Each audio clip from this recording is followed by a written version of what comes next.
Yes. Hello, everyone. This is a new IITT International Interactive Technical Talk, or ISSMGE Interactive Technical Talk. This is number 18th. It's 18th episode.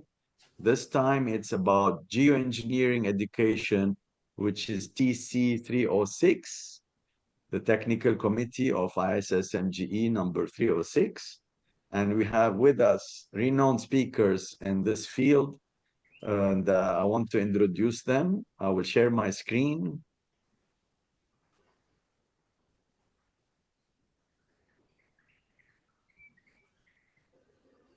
I hope everybody can see my screen.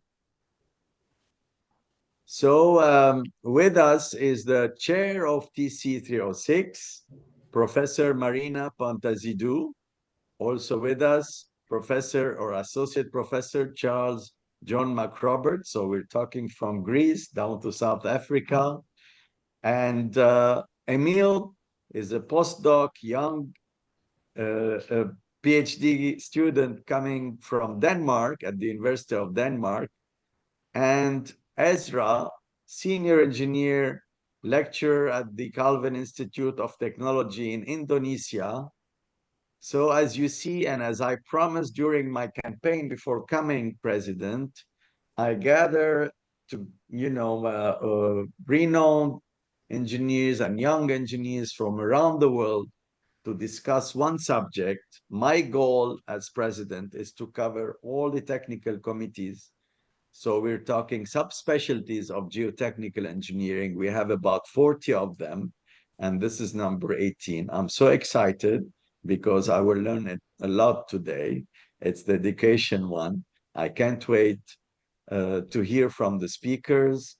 It's an interactive one, so the speakers, please feel free to complement the information each other. I kept the slides so you see who are the speakers and their affiliation. I would like to give the floor now to Professor Marina Pantazidou. Please, Marina, the floor is yours. I will stop sharing if you have slides. Go ahead.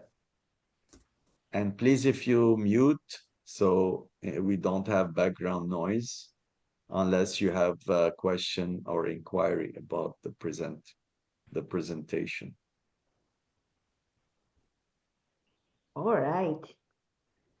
I'm really excited for the opportunity to give this talk. I'm going to advertise TC306 big time, so get prepared.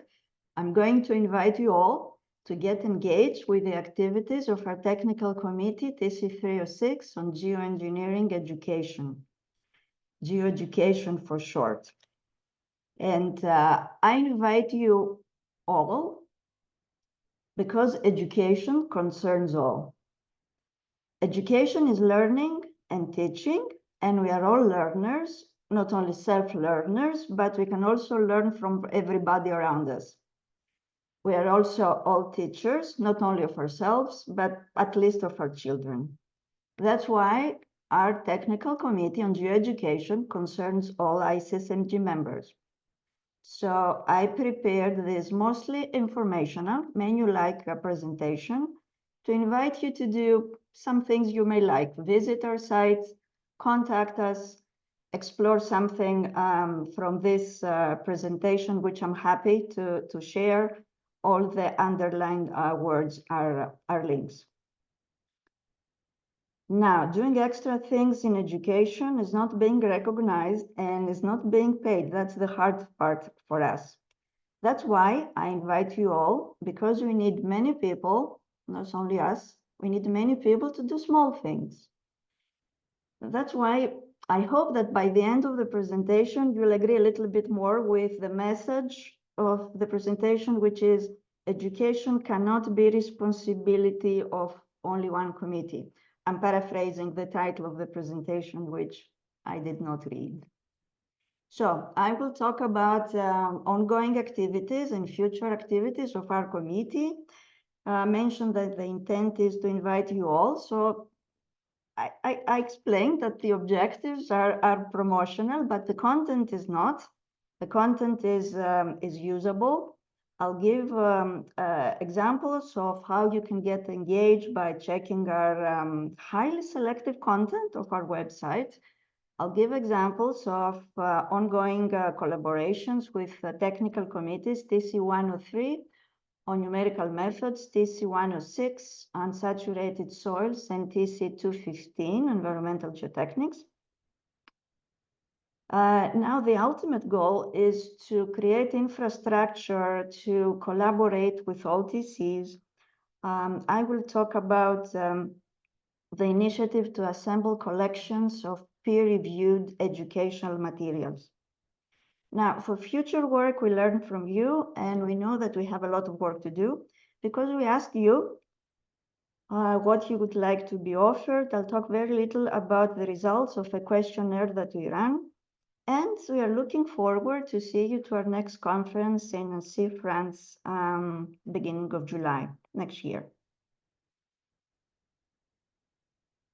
This is a leitmotif. I already mentioned that the need to do small things. In our committee, we believe that the paper is not the only unit of publication for education in the trenches. So we created geotechnical engineering education posts.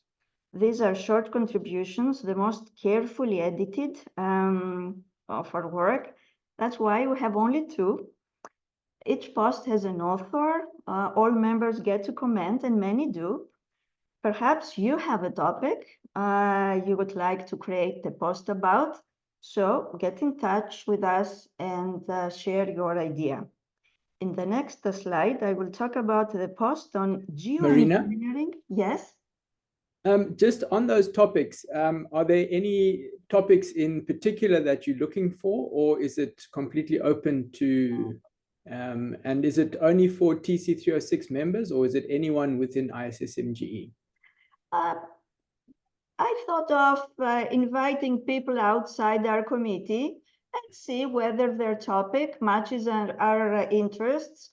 Our interests are strictly introductory topics. More advanced topics are of interest to other committees, I mean, to the other technical committees. So let's open it and, see what we can get. So I'm going to talk about, as an example of the 2 we have, the geoengineering pop quizzes by Timothy Stark. There are 70 quizzes, short, 3 to 5 minutes. They're very engaging. Each starts with a question. We're given some time to think, and then Tim answers the question. But 70 quizzes, watching them all will take you more than 4 hours. And that's why, and here's where TC306 gives a hand. Its members watch several videos and recommend their favorites. On this slide, you see to the right a first example of peer selection and peer recommendation. TC306 member Jenny Kalioglu recommends pop quiz number 30, and she explains why. You'll find several more pieces in the new section of our website. It's not only announcements. We have timeless tips and reviews. Almost all the concern geotechnical engineering education. The most recent is an exception. When I took this screenshot, I saw an extended review of a short Coursera course, which I wrote. I found it very useful because it gives insights on how our brains work and the type of insight that we can work more efficiently, use our brain more efficiently, learn more efficiently. This is an exception. By scrolling down, you will see many examples of geotechnical examples. Here you see 3 of them. Make sure you do not miss the voyage through sand, the light blue here, if you have not seen it. This is the dazzling kind of videos we need to attract students. So other TCs, if you have dazzling videos, please let us know. I will talk Marina? about, yes? You have a dazzling video? Just to clarify for the audience, are these already at on the virtual university of ISSMGE, or will they be added? How can they be accessed? And These it's are free access, right? Open access? These are tiny videos, and they are accessed through the news item of our website. All these are on our website. So if someone asks me to send this presentation, all these underlined here words are links. Yes, I like, we can talk on the side at the end, if this can be a package within the virtual university. And I will like to tell everyone that we are working towards organizing the virtual university of ISSMGE, because this is educational, and the goal of ISSMGE, the mission is educational. This is amazing. I'm Let really, me, really happy to know about this.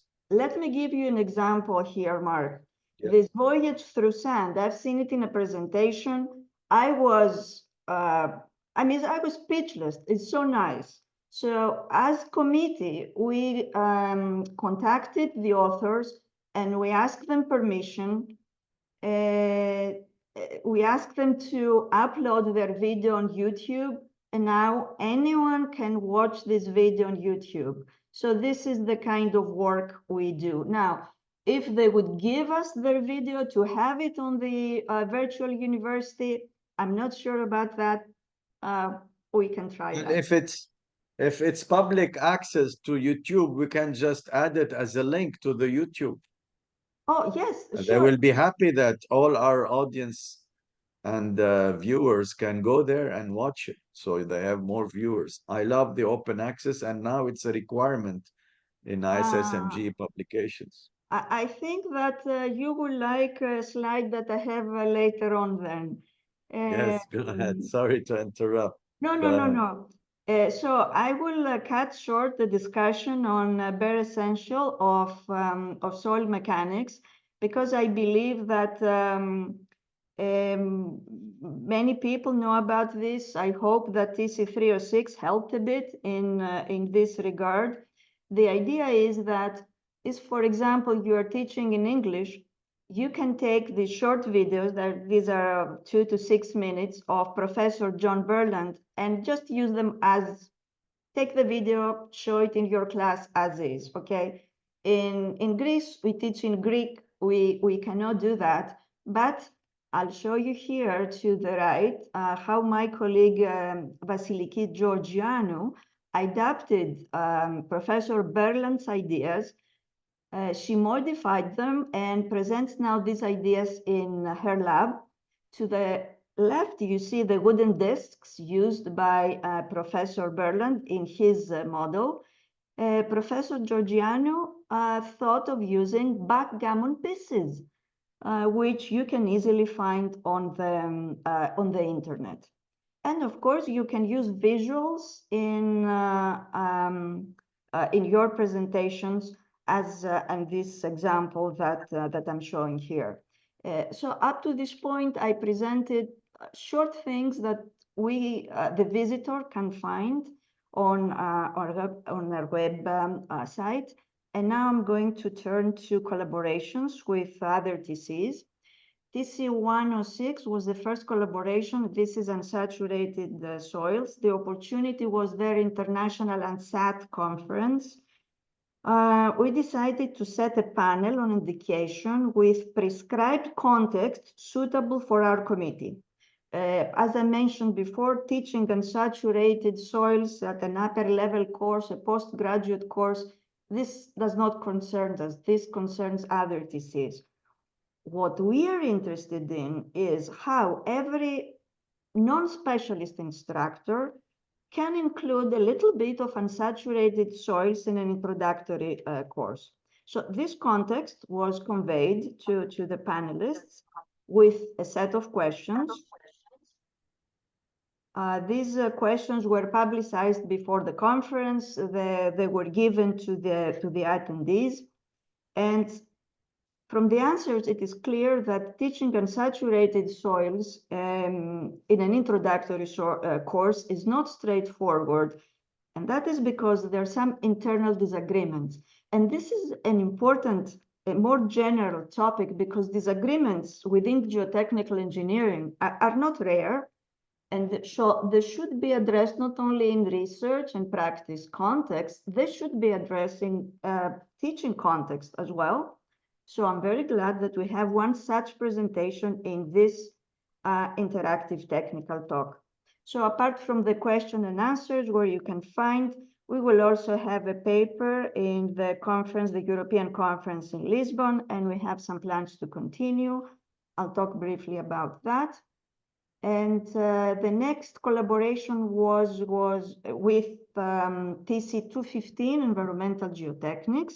Again, a conference. Conferences are excellent opportunities for collaborations. They set a time frame.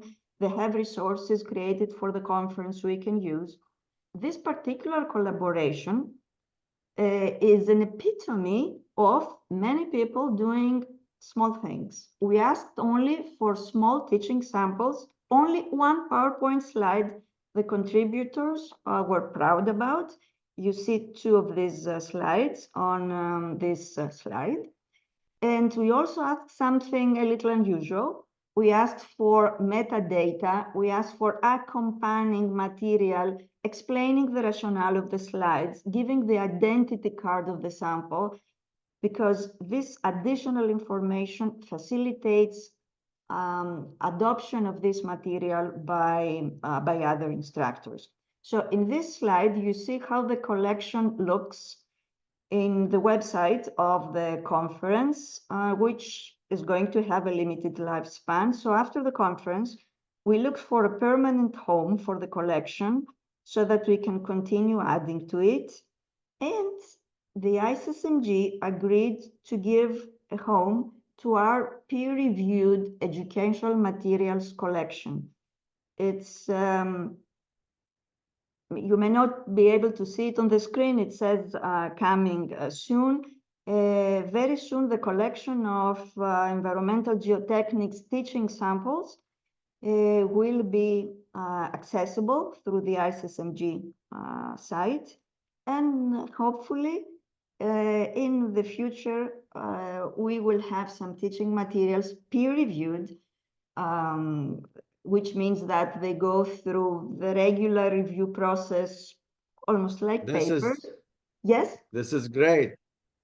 Thank you. Yeah, push me so I can make it happen for sure quickly. Great, great. Yeah, you're next to the IITT. I see it on the website. So let's hope that yes, this will happen soon. So break the pace a little bit. I told you about things we have done, how we continue in the future. The future efforts will be guided by the results of a questionnaire we circulated about the committee among the committee members and publicize it through the ISSMGE. I won't have time to talk a lot about that, but I want to show you one piece of information, how satisfied we are with educational materials. Just by looking at the slices of the pie, you see are not doing very well. It's about half and half. In the left pie, a little less than half of the respondents, 48%, are adequately or fully satisfied with the educational materials they use. And in the right pie, 45% is satisfied with materials, educational materials that they found after teaching.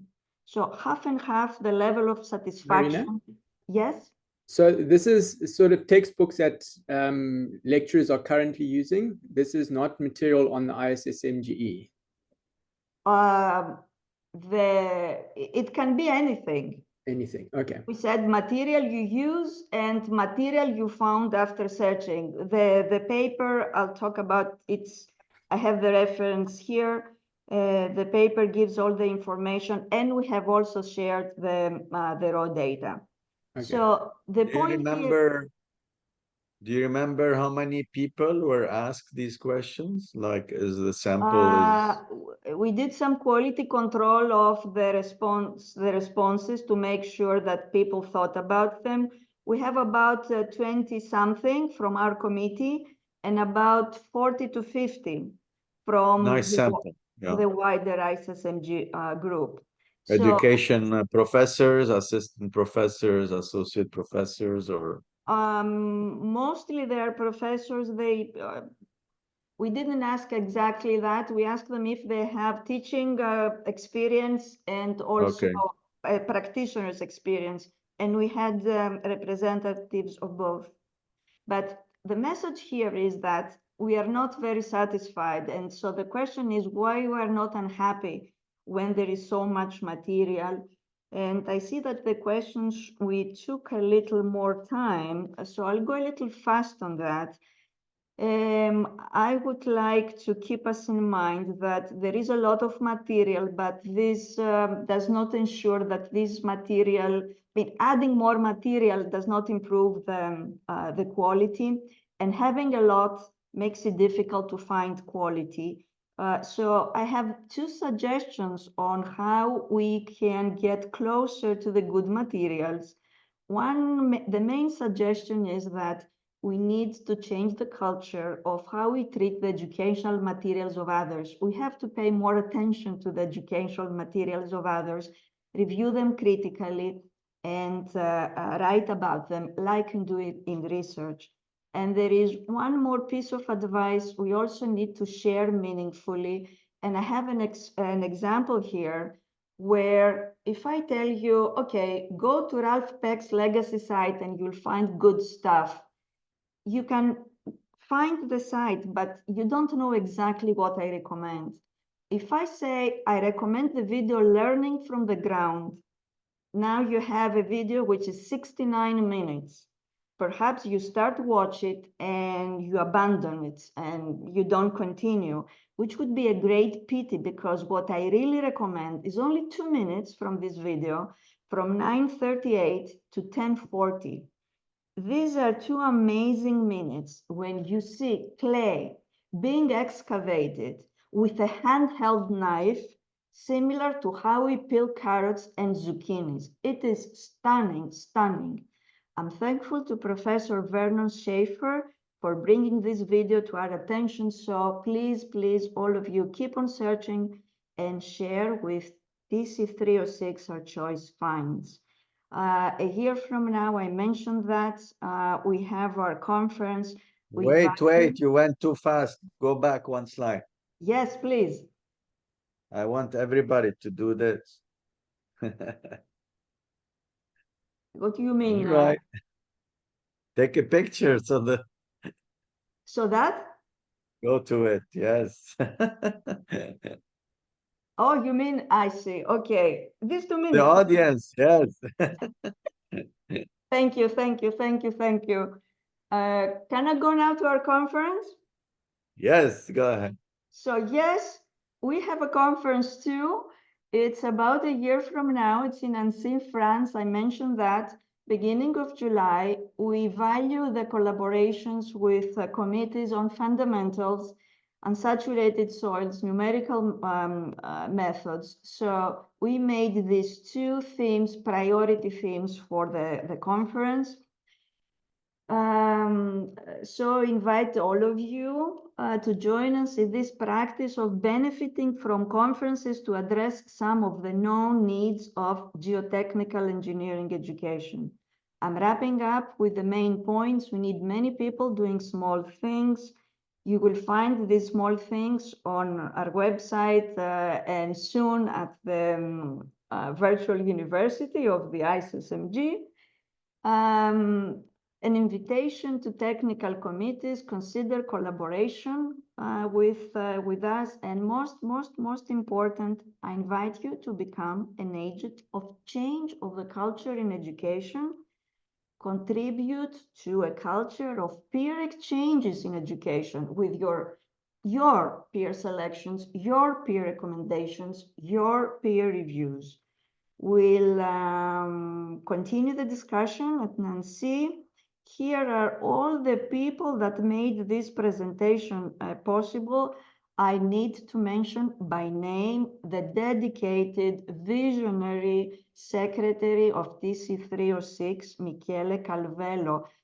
His contributions were indispensable. These are the references of the presentation. Again, I said I'm happy to share it with you, and thank you very much for watching.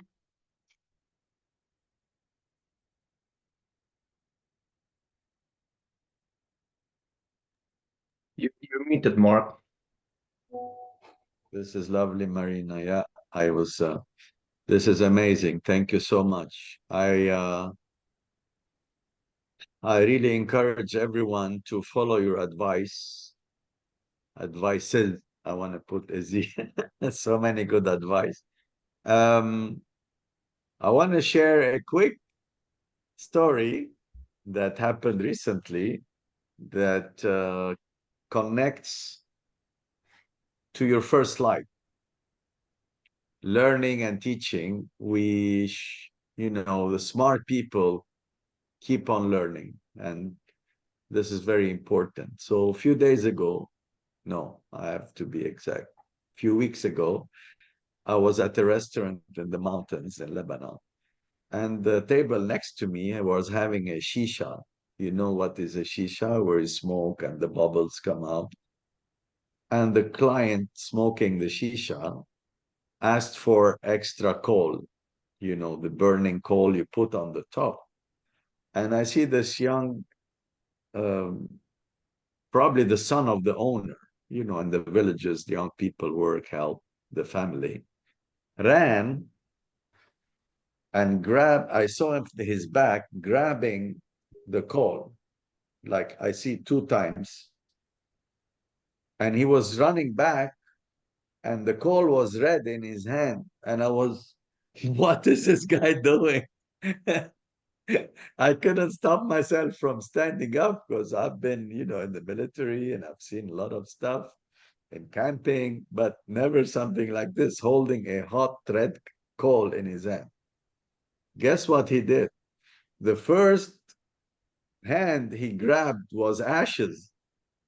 And then the second one was putting the red coal in his hand. So I learned something new for camping.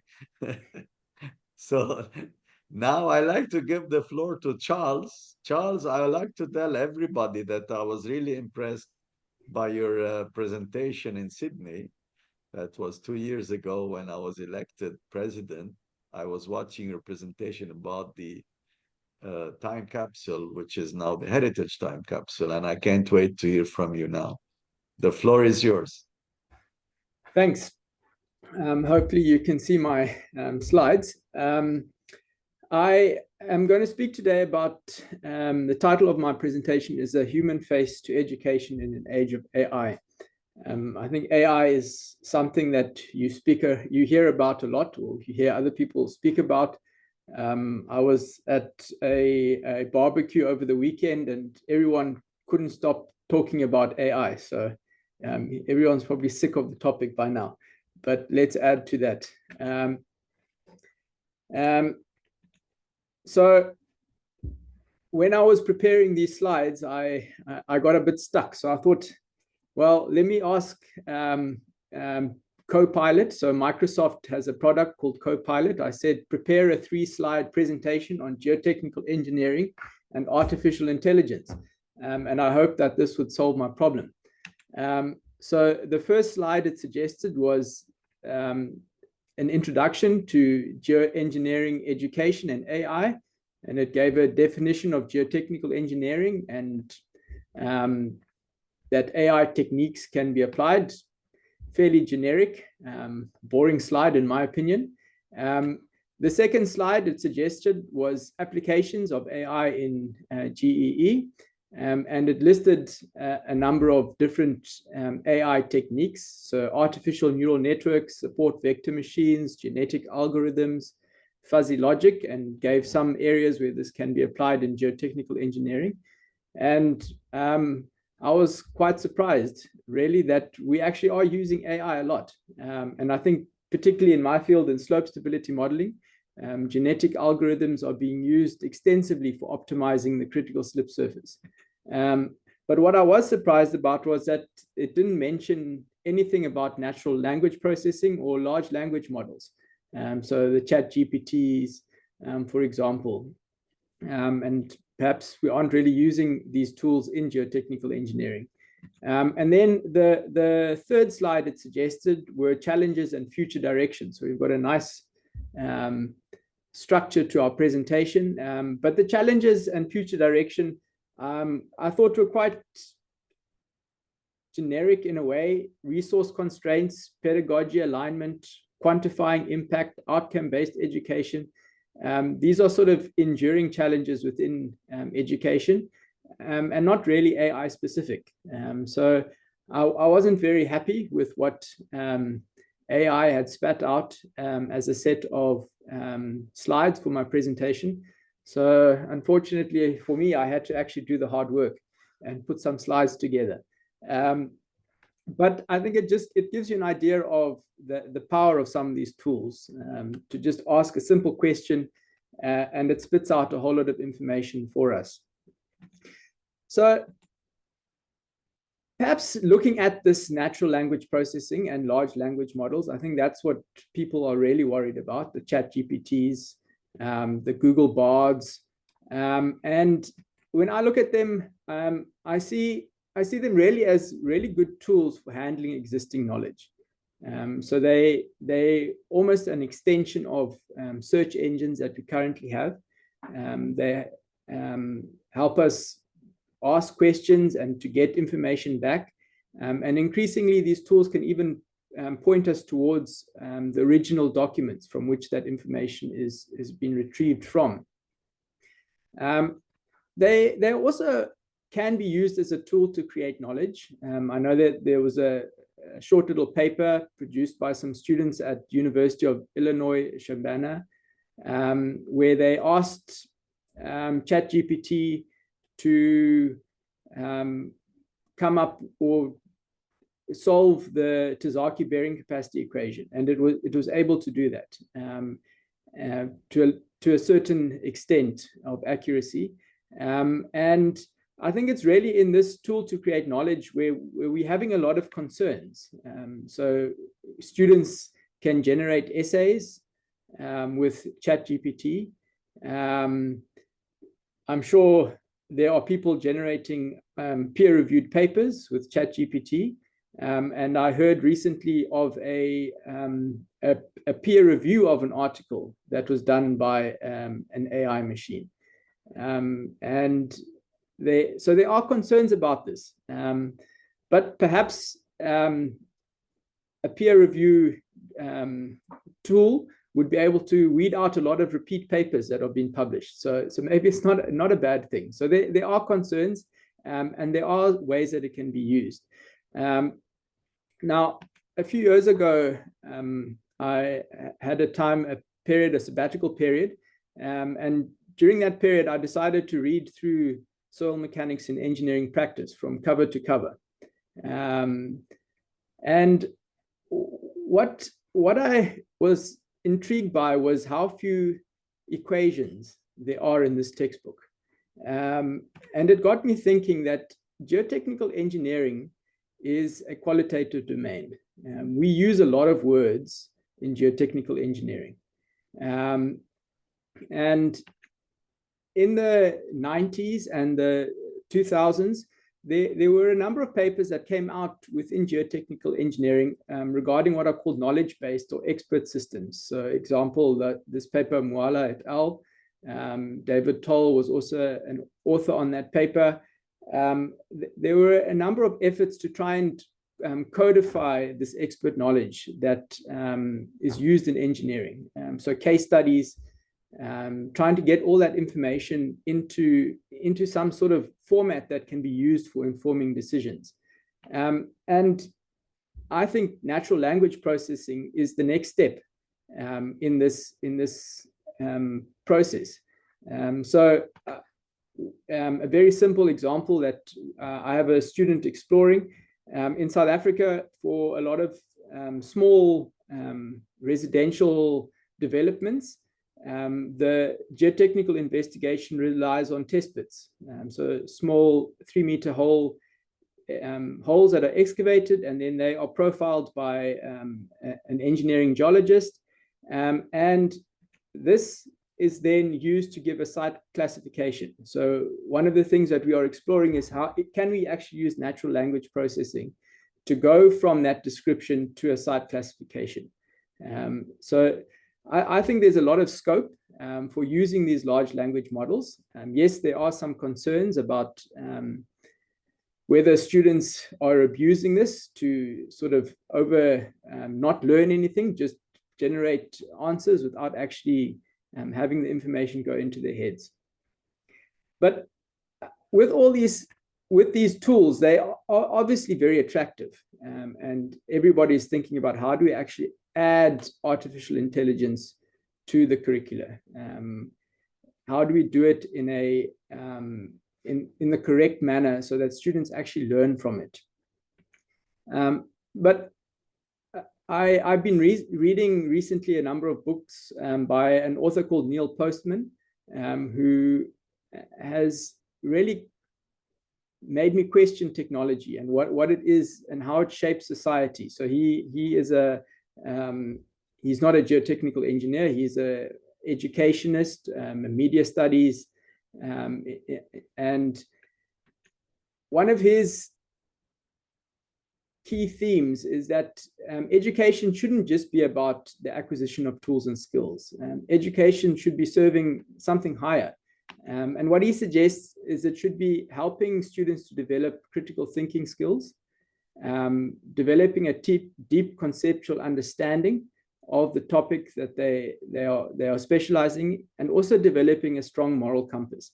And perhaps as the tools that are used become easier to use, within education, we can actually spend more time developing these higher purposes.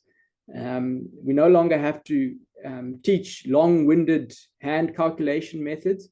So perhaps we can spend more time on these higher purposes. And Neil Postman suggests that including history into the educational program, or just how a domain is developed, can really help in developing these higher aspects. And I'm going to try and illustrate this with two examples. The first is a brief history of slope stability analysis. And I'm going to use this really to illustrate the role of AI to date. So artificial intelligence has been used a lot within slope stability, and there are algorithms that have been embedded into a number of the programs that we use today.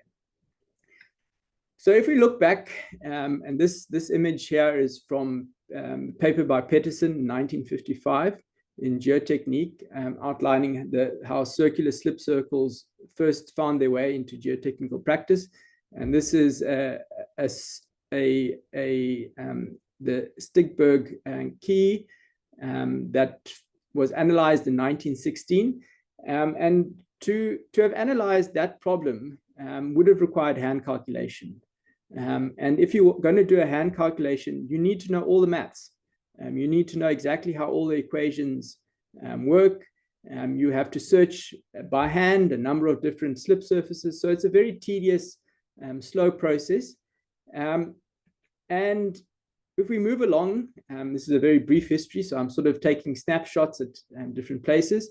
We move along to Morgenstern in 1963, and there were other authors who suggested charts. But we moved to an era where we would, instead of doing hand calculations, we would resort to a number of design charts. Now, what happens with moving from hand calculations to charts is that a lot of the maths becomes hidden. As an engineer, you no longer need to understand the maths behind those charts. But what is still retained by these charts is that you can see changes. So if your friction angle increases or your slope decreases, you can visually, in your head, develop a conceptual understanding of the factors at play when it comes to slope stability.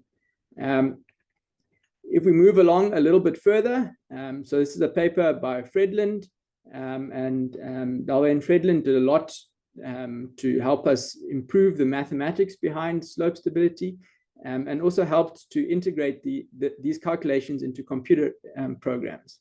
And initially, the maths was hidden, but there was still a very iterative process to finding your critical slip surface.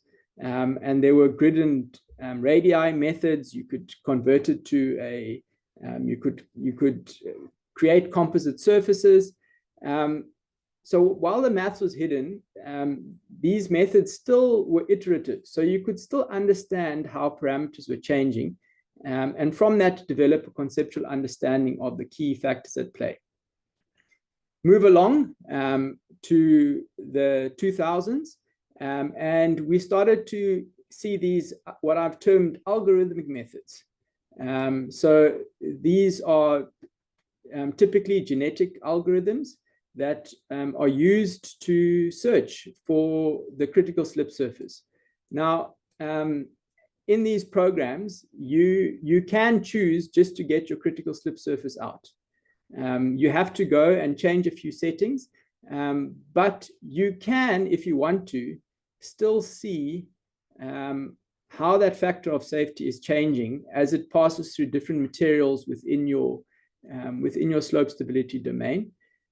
So although algorithms, AI, has been incorporated into this methodology, you can still get an appreciation for the concepts at play. And this was a paper that was published this year, Fertney et al. From Itasca. And what they did is they did a number of slope stability analyses, and they've used machine learning to develop a very simple interface through which you can predict the factor of safety for a slope. And again, the way that they have presented this algorithm allows you to see how things are changing, how the slope angle or the strength parameters, how these change and result in a higher or lower factor of safety.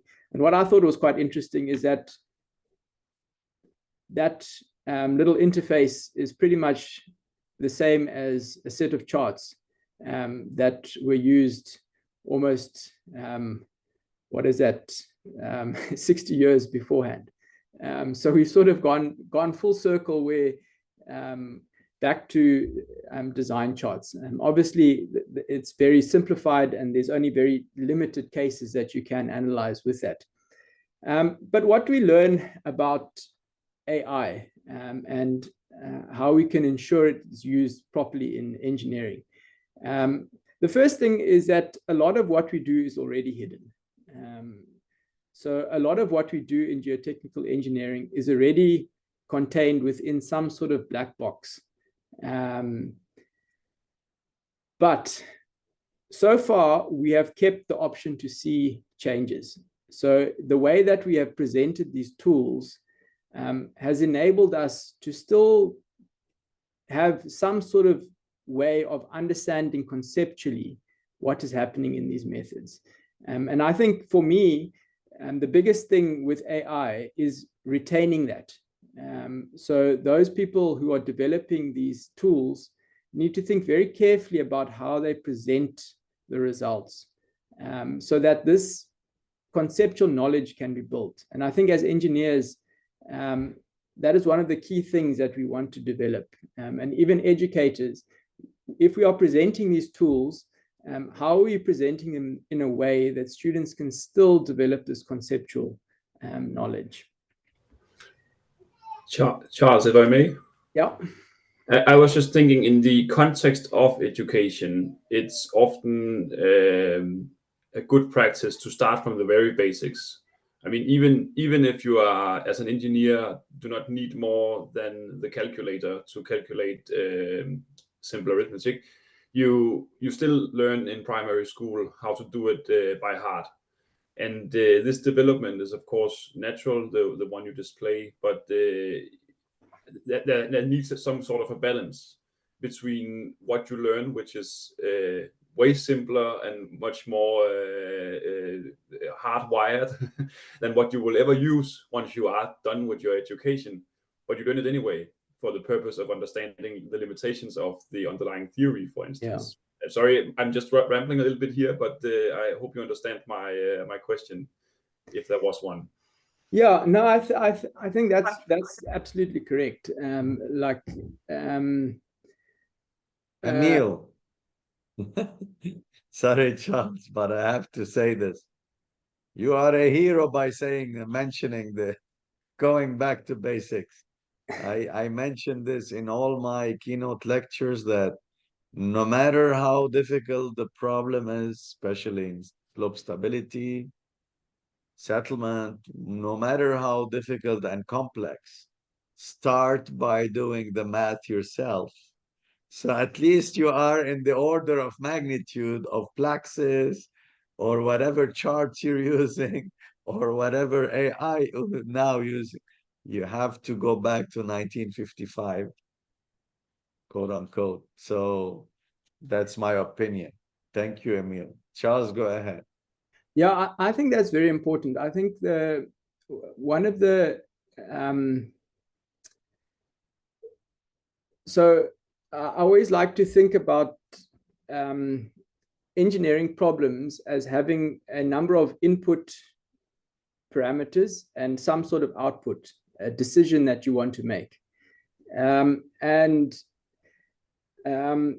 Our human minds find it very hard to comprehend how two factors interact to create one output. And that, if you think about a Cartesian plane, an XY, having a simple line equation in that XY plane, that is fairly easy for us to understand, that if X increases, Y is going to do this. And sometimes you can add a second or a third dimension to that, X, Y, and Z, and still sort of picture how that parameter is changing. And that's why I think those back to basic equations help a lot, because we can see very simply how certain factors interact and cause a change. And that's what I'm trying to drive home here, is that developing that conceptual knowledge of how factors interact to cause an output is something that's key. That's a threshold concept that we need to develop, and that Yes. key aspect must never be lost as we develop more complex tools to solve Let these me problems. just complement that. When you go back to basics, you can narrow the selection of variables to the real critical one when you're doing sensitivity analyses. Yeah. So if you have 10 variables to input into a problem, you just select the most critical 3 because you know the math and theories behind it, rather than running different, I want to mention something real quick. And just noticed, and it's worth mentioning, that between 1984 and 2001 was my master's thesis. So, and at that time, my research was trench stability, and I developed a failure surface that is neither circle nor straight line nor a log spiral. It was a variable log spiral that would cover kind of what is shown here in 2001. So if you take the equation of the log spiral, which is the radius changes the e to the power k angle, and if the angle is negative, the spiral becomes convex. So you cover from concave to straight line, concave spiral, circle, straight line to convex. And we've seen failures that are, just sliding on a convex. So it fits perfectly in 1990 between 84 and 2001. We can add it. Yeah, Charles, it's really amazing what you're showing. We have to go a bit fast. Okay, all right. I've got 2 more slides and then I'll be done. So then just also a brief history of South African geotechnical engineering and just the role of humans to date. So just and I always try to include these in my lectures, to cover people in who have faces, to actually put faces to geotechnical engineering. And this, Tony Brink was a founding father of SA Engineering Geology.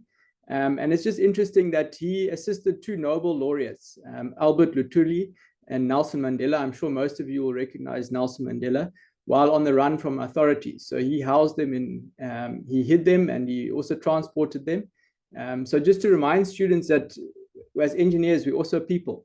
And then also just Kenneth Knight, who was also an influential geotechnical engineer. And this is a statement from his 1977 presidential address. My ideal is that of educating and training engineers of any ethnic group and of either sex to perform engineering work wherever engineering work is required to be done for the benefit of the community. So just to remind students of the real social needs that we as engineers need to address. So just two conclusions. And my first is paraphrasing Victor de Mello, who was a former ISSMGE president. And he said, we are first humans, then civil engineers, and then specialists. So let us not lose sight of this order of priority. Geotechnical engineering is of service to all civil engineering. And then just making sound engineering decisions requires a deep conceptual understanding of how changes in input influence outputs. Many of our tools never prevent us from getting this sense. And just paraphrasing Joe Jennings, who was also a South African geotechnical engineer, do as many calculations as you can before making your decision. Thanks. 100%. And then that's Any just my references. calculations, any methods, any available data, and before you judge. Yeah. Thank you, Charles. Sorry, I've stopped sharing them. Wonderful. This is amazing. Emil, are you ready? Yes, in a second. You're I next. will share my screen and we will see if you can see Yes, it go first. ahead. So I share. The problem is you've asked educators to present. We can never keep quiet. Can you all see my screen now? Yes. You can see my screen. That's a good start. I will mute. All right. So I titled this presentation, State of the Art versus Engineering Practice versus What We Teach. And I think this topic is best presented via example, also because I do not have a full understanding of all discrepancies in this triangle of affairs. So I'll bring up an example of compressibility. So the state of the art is constantly developing in our field, and it contains disputes and what we may call fluid knowledge, in the sense that not everything is sorted out completely at the level of the state of the art. I have this figure here, which, as I say in the citation, is from memory, but it's from one of the presentations at the 20th ISSMGE. I'm sorry if not citing correctly, but this is my representation of it. So the state of the art is developing in time. I think I will like to have a laser pointer. As time progresses, our knowledge increases. Engineering practice and teaching is... Emil, just if you push hide, so the bar at the bottom. Sorry, I was not aware you could see this. Yeah, no Thank problem. you. Thank you, Mark. Thank you. So as time progresses, state of the art, or the knowledge level at state of the art, increases. And engineering practice is following behind. So at the same point in time, engineering practice will not have reached as far as the state of the art. This is, of course, natural. And somewhere in this graph, teaching is also supposed to be. It was not there in the original version that I saw at the ISSMGE. So I will leave it out for now, and we can discuss at the end where it's supposed to be. The thing is that what we teach impacts engineering practice, and how far behind the state of the art can we therefore afford for it to be if we want engineering practice to keep up with state of the art. that's the general outline of what I'm going to discuss, and now this example of the compressibility. I took 3 textbooks. The first is Craig's Soil Mechanics. The second is the Powers, Soil Mechanics Concepts and Application. And the third one is the Danish textbook in geotechnical engineering. And I read through them to see what do they say about settlement prediction. They start with consolidation theory, all 3 of them in a very similar way. You see something that's similar to this figure. This is just an example, but the soil skeleton is carrying the load of the soil, and then because there's water-filled pores, they will carry the load of an additional load until it's transferred to the soil skeleton. And we are introduced to Terzaki's 1D consolidation theory, which is this very, very neat equation and its solution. That's common among all 3 textbooks. We are introduced to the odometer tests, and we are shown how to derive this CV, the single parameter of the equation, from odometer test results. So, for instance, if we have some data, this is some data that I recorded in the odometer, we can interpret CV, the consolidation coefficient, and we can do a model prediction. And you see here the model prediction is very nice, but something is missing at the very end. So we only go so far with this theory. In one of the textbooks, this is the end of the story. There's no more mention of how you predict settlements in soil. We are done now. So the question is, are we really ready to predict any settlements at this level?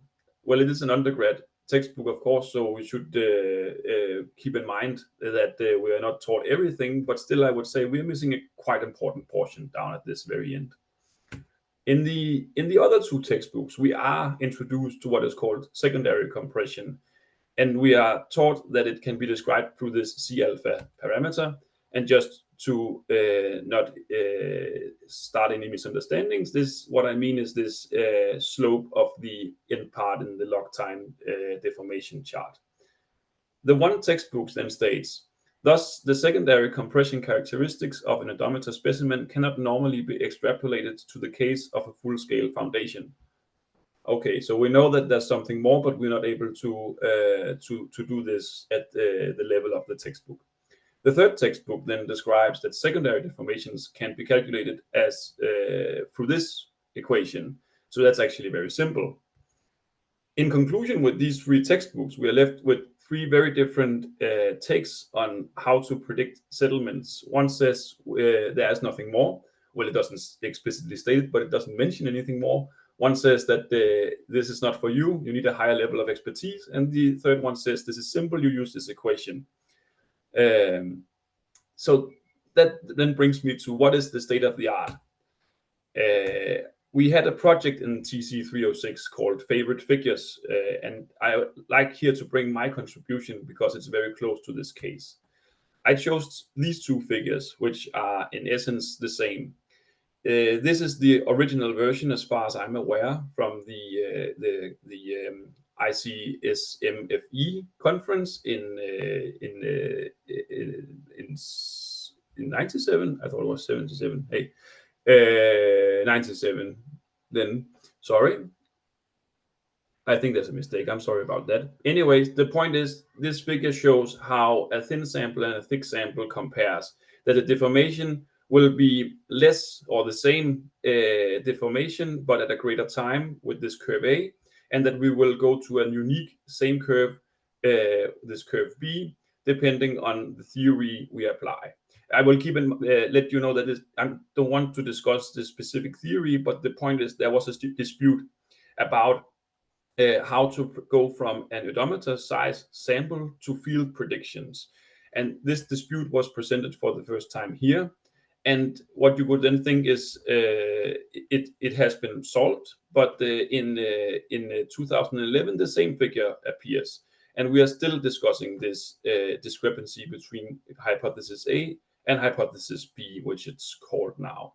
So what I like to tell my students when I present this figure is that keep in mind that what you learn here is only the very basics, and there's far more greater detail to be learned.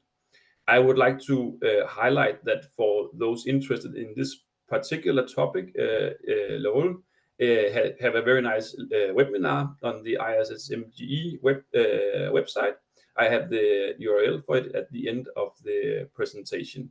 But the point is, the state of the art is far beyond what we see in the textbooks, and that is what I try to relay to my students with this. So that brings me full circle all the way around.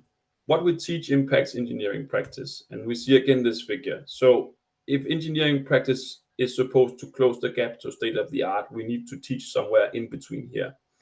And therefore I have these few questions that I hope we can discuss all of us together in a second. But where is teaching currently on this graph, and where is it supposed to be, or where would we like it to be? How do we adjust what we teach to an ever-evolving state of the art? When we write the textbook, we are at this point in time, and when it's published, we're at this point in time. And you see that the state of the art has developed significantly. To this end, I would also like to reference Ledesma, who has this upcoming paper about how to teach shear strength of soils. It is not appropriate to present concepts without a supporting theoretical framework that is nowadays available. So we are committed to adapt those theories to the undergraduate level. And in this particular example that I highlight, maybe it's time for an update of the textbooks, or at least consensus between these three. And then there's another pressing issue, because we can always ask for more, but it's not possible to teach more unless we prolong the education of geotechnical engineers. So what should we skip in order to be able to reach further into the state of the art?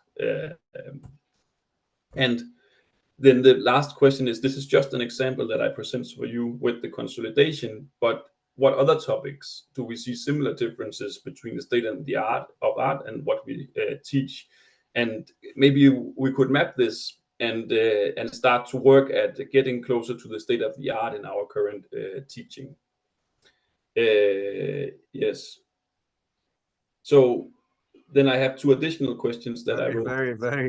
Very important questions. Thank you. And I have two more that I wrote down listening to the presentations. One is for Marina about the unsaturated soil mechanics. So this is a topic that's not yet mentioned in many textbooks at the undergraduate level, but maybe it's supposed to be at some point, and how is it supposed to be? And the second is for Charles about artificial intelligence.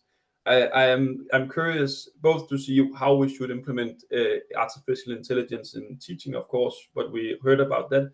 But the other thing is, what do we expect artificial intelligence will generate for us when there's not consensus among three basic textbooks? So let me answer the first question. Or the second, where is teaching on this graph? Where should it be?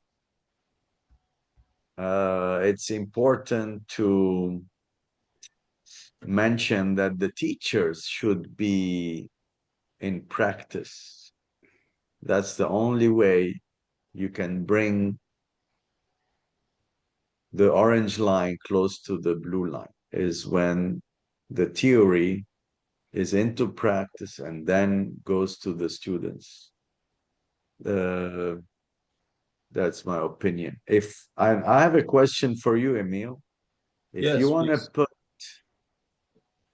to put tick marks on the lower axis of time, how many ticks do you have between the blue line and orange line in years?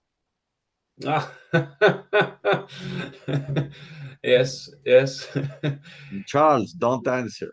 Marina, don't answer. Ezra, don't. Only Emil, this is for you.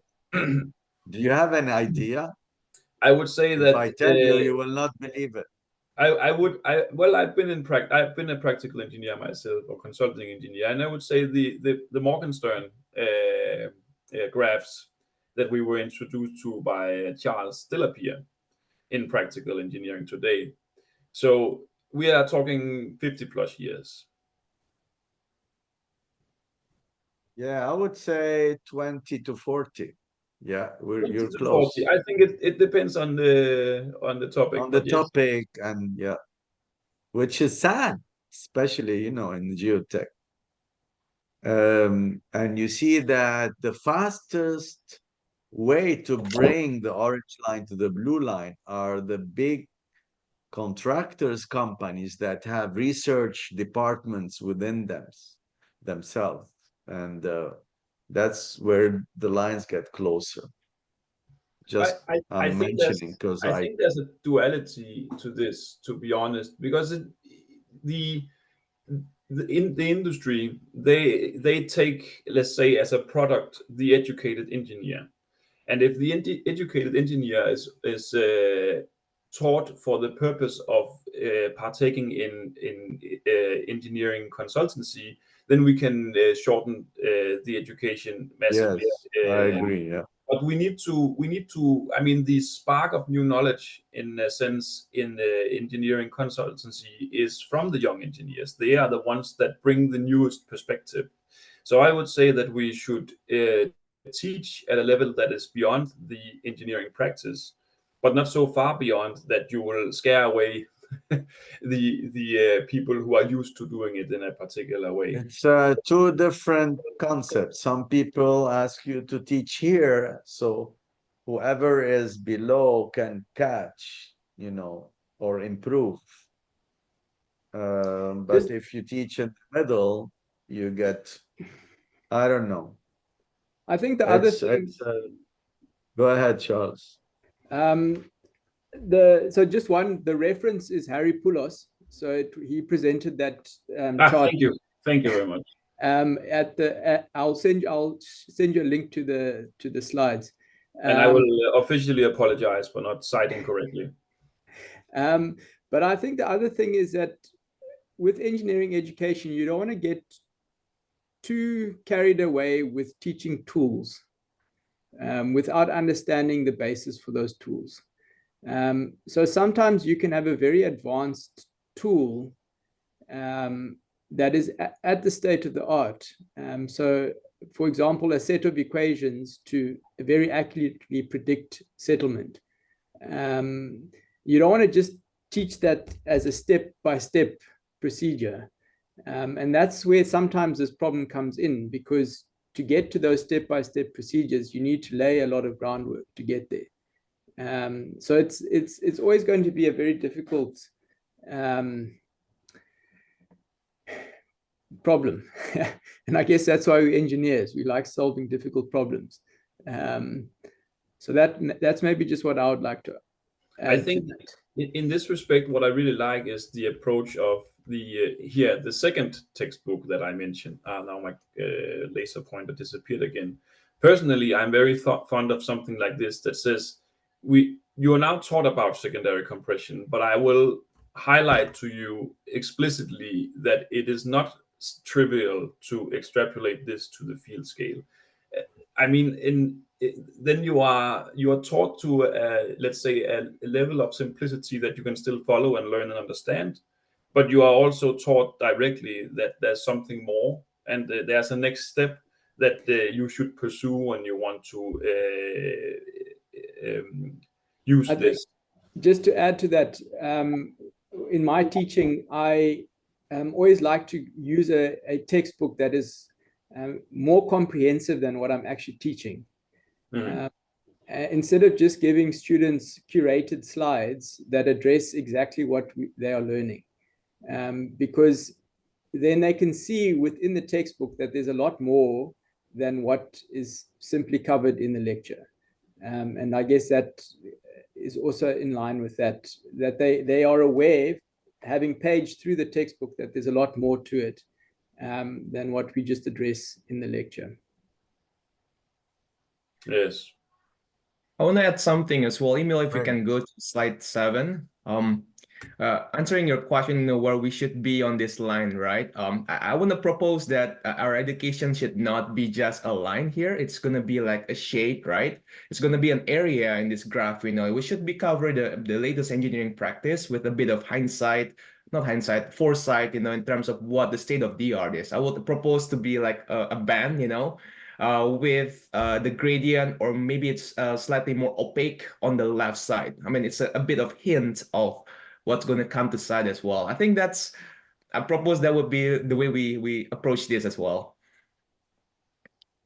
but you are the way Ezra, I hear it, if I'm not wrong. I like that. The problem is the teacher has to know what's which is That's on us, right, difficult to Mark? That's the find. challenge I would like to take on myself. You know, I should be on the state of the Yes, art. I should be that's pushing correct. it and teaching at I the love same. it. Yes, good input. Go ahead, Emil. You were concluding. We're running out No, of time. no, I agree, Ezra, with the idea that it's definitely a shade that you. I mean, it also depends as what you specialize in, both as Mhm. a geotechnical engineer, as a civil engineer for that matter, and as a researcher. If you go beyond that, you cannot reach the state of the art in all topics in a relatively short 5-year education. So it has to stop somewhere behind the state of the art in order for you to get breadth on your education. But I agree that it's definitely a shaded area. But it's important to, in my opinion, it's very important to reiterate this point that what we teach impacts engineering practice. I would say it like that. So we should keep in mind that we do not teach something that's outdated, or we don't teach something that is outdated. Yes, I will end it there. Thank you so much, Emil. And I sorry. Ezra, are we ready? I am ready. Yeah, thanks for the reference.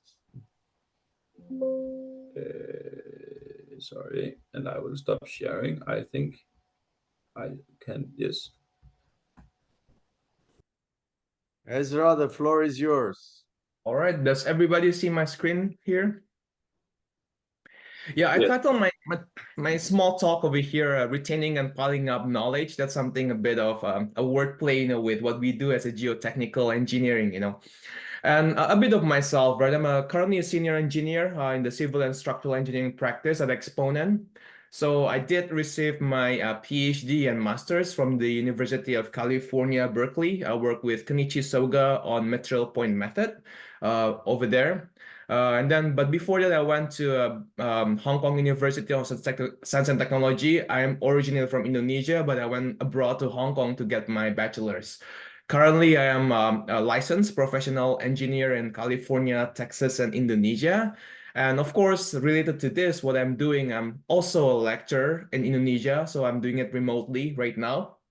I'm actually going to go back there in August, you know, for my second ever graduation. So that's something that is really exciting for me. So I think this is something that I do. And at Exponent, I do a lot of litigation. So expert witnessing, and also when failure happens, right? It's a forensic engineering, you know, in a sense, it's something that we can have more time to think about what happened and reflect upon it. And really know the mechanism, the failure mechanism of what actually happened. So I think a combination of my work experience as well as teaching right now, is 4 years teaching at this stage, has been provided to me like a lot of reflections, you know, a lot of time for me to think about stuff. I'm not really sharing a lot of research or any thoughts. It's just going to be personal teaching observations for today. But I would like to start with this quote here from the American Society of Civil Engineers. So this is from the previous president. I think we will resonate with his questions here. The biggest debates are over what we should teach in the new students, right? Should the programs teach individuals to think creatively, critically, explore challenging concepts, and debate constructively? Or should they focus on technical and trade skills needed in the workplace? The debate also extends to what level federal and state government should be involved in financing schools and universities, you know. I think the last part over there is where I wasn't realizing that the question is not only my pain of teaching, you know, or my thoughts on doing this, but it also extends beyond that. It's to our society, you know. It's something that the federal and the state government should be involved as well here. In the US, there's a few schools, right? I mean, my alma mater in the University of California, Berkeley, is known to teach first principles, right? Something more theoretical in a sense. There are other schools that are more known to be more what they call practical, right? So they teach how you do things step by step into the different methods that we have. That's also equally amazing, you know, and that's but the thought is, should schools be separated that way, or what should we do for our education here? So I think that's something that we resonate. We want to really think more about this. And today I really want to humbly present 4 personal teaching observations, just 4 here in my short tenure of teaching here, and in terms of what we can learn from that as well. So the first one here is demonstration is really powerful. And I think that's something that we are living in the age, and our competition is TikTok and Instagram, you know, and some other social media, which changes flicks and really visual, amazing tools as well, right? So we are living in that age, you know, our students are consuming that day and night. And the question is for us, like, can we compete with them, you know? And I wouldn't say we should be competing per se, you know, but we should make our education more interesting as well. I know Marina has shown this earlier, you know. I'm just gonna play a bit of the video here for everybody, if in case you have not seen this amazing series, you know. I saw this later during my my graduate education years, and basically I was like, I should have known this when I was undergrad. You know, it will be easy for us to teach. It will be easy for us to understand and consume as well, and really grab a lot of concepts out of this. Marina showed earlier that there's different particle sizes here, different shapes of the particles, and the gradation as well. Those things are impacting the different mechanisms over here. So I think something like this, and there are a lot of other videos, and we can make physical models as well to really demonstrate. And we talked about numerical tools earlier as well. And that's something that we do as well. We demonstrate the numerical tools, we demonstrate the physical tools, we demonstrate different videos as well. Those are something that are really, really powerful and have been really appreciated by my students as well. Marina, just for fun, you know, I also have a model of this in Indonesia. You know, basically it's a small treadmill, right? That's basically the conveyor belt, you know, that goes through. That's something that we enjoy doing, you know, enjoy showing this as well. And it provides a lot of insights into the very complex and very thoughtful geotechnical engineering concepts. I think that would be my first point here in terms of demonstration, that we should keep on doing that more and more. I'd The like second to is about, encourage, yes. yeah. I also, yeah, I like to encourage all teachers watching this to use such tools when giving the class and the theory. I will tell you my experience later. Go ahead. All right. Thanks, Mark. The second is really problem-based learning engages students, you know. Of course, we have lectures, and we will never go without lectures, of course. But this is something that my students really seem to like. You know, if I give them a problem, my joke to them has always been every of my homework is only one question. You know, it's one problem that you have. We're trying to get somewhere, you know, and in order to get somewhere, in order to answer the question, you have to do a few different things. For example, in my foundations class, I talk about, I use my wife basically, right? My wife want to build a new home in a slope, you know. It's gonna be this size, gonna be these 2 stories, you know. It has to be this loading, and basically, what would you do? You know, you have to analyze the bearing capacity, and not only on a flat surface but on a slope surface, right? And how about rainfall over there? How about the global factor of safety over there? How about the settlements, right? And the movements? That's something that excites my students, albeit it's a bit more difficult, you know, but they appreciate the trajectory, right? It's not only one problem set, 2 problem sets, you know. They're all together into one, right? Just showing this picture as well here. I think this is really amazing, right? This is something that our students think about. Civil engineers thinks about the hard hat or the side or the yellow vest or the orange vest, right? This is something that we become more modern, you know. There's a lot of things that we have to analyze, we have to visualize, we have to really present the different data and factors of safety in terms of different failure mechanisms. So it's becoming more and more, right? Look at our infrastructures, you know, there's a lot of things happening. Our roads, our bridges, and everything underground as well, in which we are very heavily loved, right? And that's something that really engaged my students a lot as well. So not only demonstration, but something that is has a final goal, right? The end goal of that, which is a problem-based learning as well. The third I would like to show is a dramatic failure spark interest, and that this is really tied with what I do at Exponent, with sometimes litigations, and we have to deal with failures, right? We have a joke that we deal with failures, which is ourselves, we deal with ourselves, but not only that, but we really deal with what is failing in our society, in our infrastructures. Dramatic failures, I'm just gonna give this example here. I think many of us have seen this. This is in Brazil, tailings dam, This is crazy, right? I mean, look at a house over here, and we're gonna be very small compared to this big tailing dam failure, right? And this is part of geotechnical engineering, what a geotechnical engineer will do as well. We're not only about excavations or foundations, or small slopes, right? We're dealing with tailings dams, embankments, levees, and some other infrastructures as well. And this is something that I think spark interest, something that we can discuss in class, what actually happened, It's amazing when I showed this one time and my students were saying, okay, this may be slope stability problem. And the other one was debating this is maybe seepage problem, right? I was like, I love that discussion, I love that you guys are thinking, it could be anything, right? And the other part, the other student was talking about quick clay, because I showed them the Risa case as well in Norway, and that's something that sparked interest, sparked discussions, and they're thinking beyond just the technical toolbox, tool skills that we have here. And of course, lastly, Ezra, I have to mention that this video was part of the first IITT on tailing dams and tailings.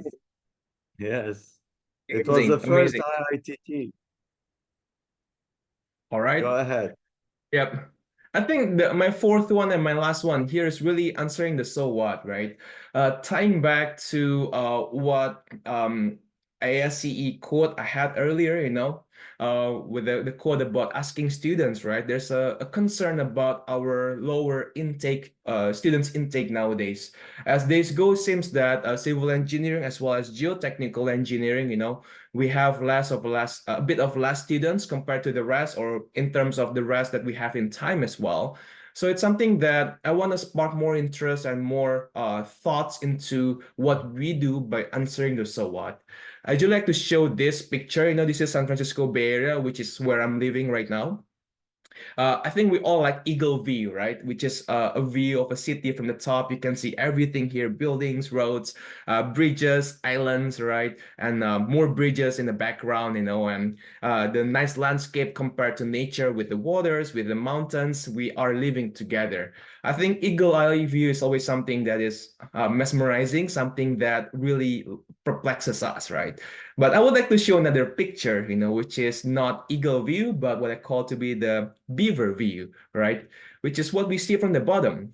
And this is honestly what we see as a geotechnical engineer, If you go from the bottom, if you dig, 200 meters deep and everything is transparent and you look up, right? This might be something that you see. Look at the intricacies, the complexities of everything underground there. You have, in my foundations class, right, I basically circle this for this week, and basically talk about foundations, and then I talk about other soil compactions as well as soil improvement techniques, as you can see that from the what I call to be like this fishbowl looking of structures, right? There's jet as well on the right here. There is even compaction and some other tools over here, and the impacts towards our current infrastructures as well, with the tunnels and pipes and anything underground. So I think this is something that excites people, excites me at least, in terms of looking into what our impact into the cities, right? What we do might not be visible. It won't be a very nice structures. It won't be something that we see physically, but albeit something very, very important. It's something that takes almost the longest time during construction. It's something that really became physically the foundation of everything that we see, right? It's kind of humble. It's kind of not really seen, don't get it's not really shiny as well. But it is something that we have to take care. We have to pay attention to detail, and we would. This is a career path as well, something that we have to answer and tackle the issues we have in our society. We, as a society in the world, in different countries, in different cities, we have a lot of problems. This is one of way we can contribute to the society, right? Hey, make sure that in the infrastructures, the buildings are very, very well thought for, not only in terms of the property level, but also on the city level, county level, even the country and the global as well. So those are my 4 humble personal teaching observations. That one, demonstration is really powerful. Problem-based learning engages students very much. Then every time we see dramatic failures, they spark interest and discussions. And of course, answering the so what, answering where we're going with this, what's the end goal of this as well. Mark, I'll yield back to you. These are my small thoughts, small presentation for today. Ezra, this is amazing. I like the way you present. We have to meet soon, and it's coming in 1 It's week. coming this week. I'm flying I'll see you tomorrow. in Shanghai. Please make sure you find me because I'm going to be busy with people around, but I really like to meet you in person. All right. That will be very, Thanks so very much exciting. for your input. This was a really interesting and exciting IITT. Thank you so much. Marina, you started beautifully and you led the team present so many ideas that complement each other. I want to encourage with Ezra, who is concluding, all the teachers, please use, like Marina showed, and Charles and Emil, easy concepts, experiments, so that the students feel and see before they, we throw equations onto them. When I was teaching, and I taught, many people maybe don't know this, I taught at three universities in Lebanon, and then in Texas State University. And when I was giving the course on foundation engineering, settlements, and earth pressure, I brought with me from home 3 couch cushions. And I put 1, 2, 3, and then I made the student stand while the other student put his hand on the first cushion, and then the second cushion, and then the third, to explain Bussinesq earth pressure distribution. And when they felt that, they were, wow, how is this possible? And it made a big difference. Or when you put the petite student with the big guy standing and seeing that they're settling the same deformation, we put the mark on the board, and you see that going down and explaining that settlement is related to the pressure, not the weight. This makes a big difference. So thank you very much, all of you. I don't know, the floor is open to any concluding remarks other than mine. If you have something to say, Marina, you're leading the TC306 beautifully, and I'm so honored to work with you within the ISSMGE family and all of you. I would like to comment on something that Charles said. He said that our discipline is qualitative. I wouldn't say that it's qualitative. I would say that, and that's not my idea, that it uses more concepts compared to laws. If we again put it next to, say, structures or physics. So I agree with Charles that there is room to improve how we support with words, understanding, and all these nice things we were saying about demonstrating to students, and then how we support these demonstrations with verbal support.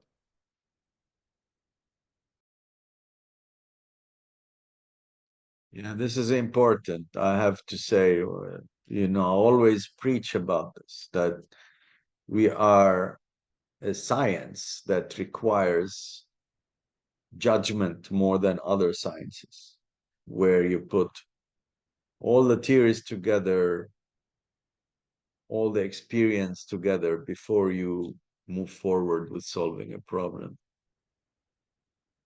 Thank you so much, all of you. I don't know if anybody wants to say anything before we stop recording. This has been excellent. Thank you to everyone. Thank you so much, Interesting all of you, discussion. for Thank you so much. volunteering. Yes, thank you.